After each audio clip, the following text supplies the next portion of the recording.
মাছ তো মানে বড় বড় হাঁস তো বড় না। কি সুন্দর এরিয়া। সেদিন মাহফিলে নিয়ে আসছিল দেখছি, হ্যাঁ, মাহফিল কিন্তু আছে তাহলে। টাকা মানে এমন অবস্থা, চাউল কিনতে আমার টাকা আদা টাকা এমন চাহিদা উঠছে। হুম। সেদিন 5 বছর চাউল দেওয়াই লাগবে। ও। পরে চিন্তা করলাম চাউলটাই জরুরি, আমার গায়ে দেওয়া তো দূরে থাক। হুম।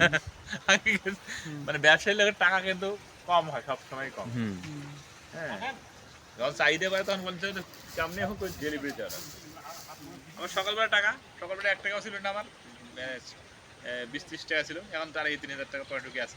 ব্যবসা এরকমই, একসময় দেখবেন যে টাকা আপনার জিরো, আবার আর এক সময় দেখবেন পকেট ভরে যাবে। ভর্তি, এখন সমস্যা নেই। আবার কালকে আবার 5 বছর চাউলের অর্ডার আছে সকালবেলায়। হুম। আর কি দোকান দিছেন নাই? দিছি গো, খালি কোনো মতন দোকানে তো আসলে বসা হয় না, খোলাও হয় না। আমার দোকান যা সবসময় মানুষের মাল পাবে। আমার খালি না। দেখি আল্লাহ যদি বাচ্চা মার্চ এপ্রিলের দিকে টাইট করছে দেখি।